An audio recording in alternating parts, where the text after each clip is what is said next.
بنشین، بنگر، بنیوش با من که از دیاری سخن است مهد علم و صنعت.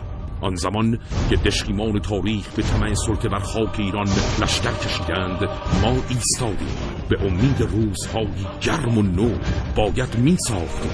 پس عزم را به آبادی خرابی هایمان جذب کردیم و دوباره جان بخشیدیم مسیر ابریشمی را که گسترده بر این خاک غرور ملتی است. احیا کردیم صنعتمان را، مزارع را دوباره آبیاری کردیم و در یک کلام ساختیم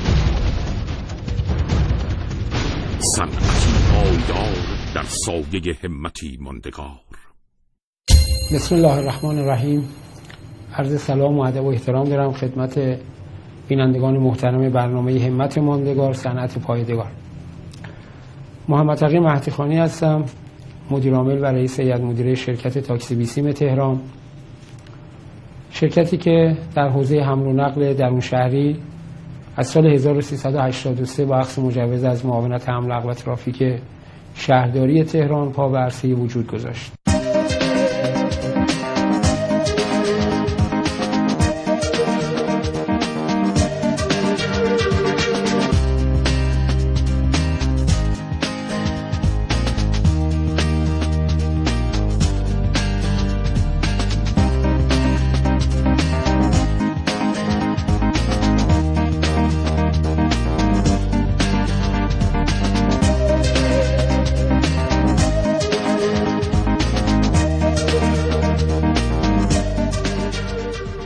امروز به لطف خداوند سبحان بیش از 120 نفر پرسنل ستادی، اپراتوری و بیسیمچی داریم و بیش از 2500 دستگاه تاکسی که در سطح شهر تهران به صورت 600 دستگاه بیسیم که 200 دستگاه در فرودگاه حضرت امام در حال خدمت هستند و بقیه به صورت تاکسی های خطوط در منطقه 15 تاکسیرانی انجام وظیفه میکنند.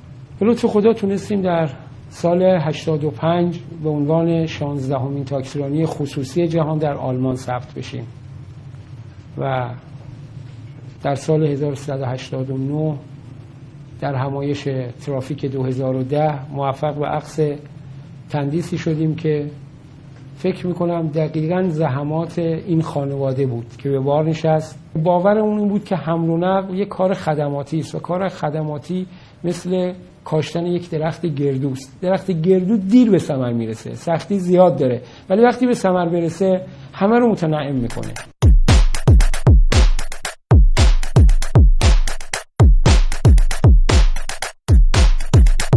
اون چیزی که من میتونم مقایسه بکنم بین تاکسی بیسیم تهران و بقیه دوستانم، بقیه همکارانم، بقیه اساتیدی که به هر جهت خیلی چیزها ازشون یاد گرفتم این هست که سعی کردیم خیلی تخصصی، حرفه‌ای بر اساس تجاربی که بین حدود 22 سال به دست آوردیم کار بکنیم و این تجارب رو بیاریم با علم روز هماهنگ بکنیم. امروز بدون اغراق آیتی تاکسی بیسیم تهران بی نهایت رشد کرده. آیتی تاکسی بیسیم تهران در حال حاضر میتونه 5000 دستگاه تاکسی رو در یک اتاق 100 متری، در یک فضای 100 متری، در یک سالن 100 متری پوشش بده. و این اون چیزی هست که در واقع نیاز امروز جامعه است، از کمترین امکانات بیشترین و بهترین بهره رو ببریم. ما نوعی از خدمات حمل و نقل رو به شکل جدیدی ایجاد کردیم که بر اساس اون بتونیم برای مشترکینمون در تمام نیازهای حمل و نقلیش خدمتگزار باشیم. با توجه به محدودیت‌هایی که وجود داره امروز تونستیم ما به مشترکینمون در چند فاز خدمات بدیم که امیدوارم انشاءالله به لطف خدا بتونیم در سال آینده خدماتمون رو گسترده‌تر و بیشتر بکنیم. ما کارهایی رو برای راننده ها انجام دادیم که وظیفمون بوده. بحث تعاونی مسکن رو داشتیم، بحث دفتر حقوقی داشتیم، بحث کارهایی بوده که به شکل الکترونیکی ما برای راننده 2 سال انجام میدیم و به لطف خداوند سبحان امسال تونستیم سیستم جامع و کامل مدیریت ناوگان رو در تاکسی هامون، در ناوگانمون نصب کنیم. سیستمی که امکانات بسیار بیشماری رو برای شهروندان، مهمانان عزیزمون به وجود میاره و امکانات بسیار جالبی رو برای راننده. از طرفی وقتی مهمانان عزیز سوار تاکسی های ما بشن، یعنی به محض که تماس بگیرن و تقاضای تاکسی بکنن، اون تاکسی به عنوان یک باجه بانک در اختیارشونه. تمام قبوز آب، برق، گاز، تلفنشون رو میتونن پرداخت بکنن. نامحدود میتونن نسبت به انتقال وجه اقدام بکنن از طریق کارت‌های بانکی عضو شتاب و حتی دیگه بعد از این پرداخت کرایه‌شون به صورت الکترونیکی و از طریق کارت‌های شتاب خواهد بود. 507 طرف مثبت خسته نباشید. چند دسته تنگیک باشید. اولویت ایستگاه 27 559 مرکز. همکار محترم مثبت بشید. کوبل داروی 2 خانم بردبار فرم به صورت 1021 مثبت 655 مرکز.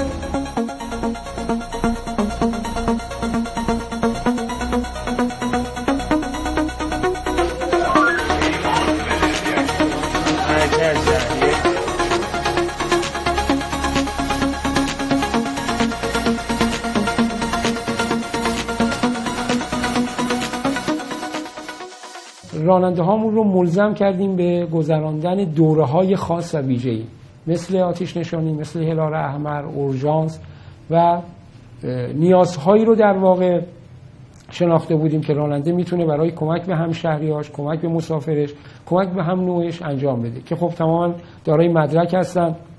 بعد از گذراندن این دوره‌ها اخیراً هم که سازمان تاکسیرانی به همت معاونت محترم حمل و نقل و ترافیک آموزش‌های ویژه‌ای رو تدارک دیدن. آموزش‌های اخلاق حرفه‌ای کار، آموزش‌های در واقع رانندگی تدافعی و آموزش‌های مختلفی که همچنان برای تمام شرکت‌های تاکسیرانی خصوصی الزام هست و به لطف خدا با همکاری که راننده‌های محترم می‌کنند داریم این دوره‌ها رو هم ما می‌گذرونیم و راننده‌ها با اخذ مدرک باعث این میشن که ما بتونیم از اون 10% که قرار هست به شرکت بدن کم بکنیم. یعنی در واقع هر یک مدرکی که راننده ما بگیره باعث این میشه که 1% از سهم شرکت رو در واقع کمتر بپردازه.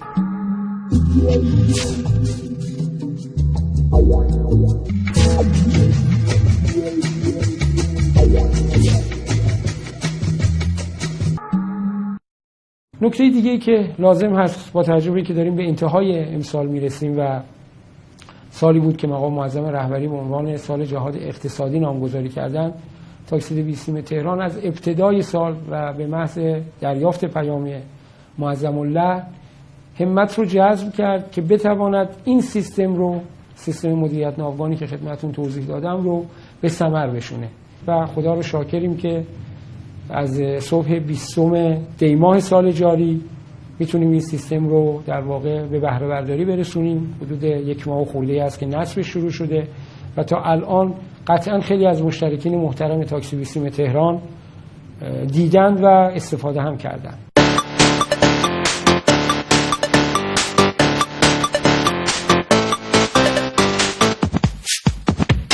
نکته پایانی من این هست که استدعا میکنم از سایت اینترنتی تاکسی 20 تهران بازدید بکنید، نظرات خودتون رو بذارید.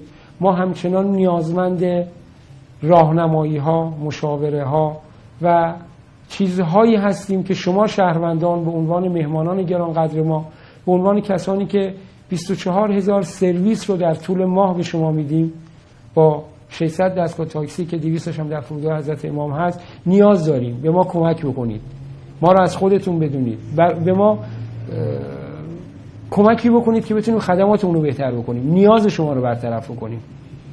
سایت ما در واقع www.tbt.ir هست که آیکون‌های مختلفی داره، امکانات مختلفی رو داره، اخبار روز رو میتونید اونجا ببینید و اینکه تماس با شماره تلفن 1828 مرکز سایت بیسیم ما یک در واقع تماس رایگان هست با هر موبایل، با هر خطی و با هر تلفن ثابتی.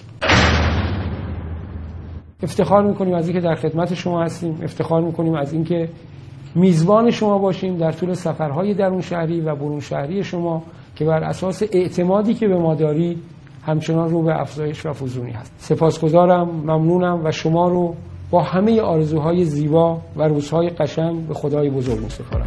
خدا نگهدار.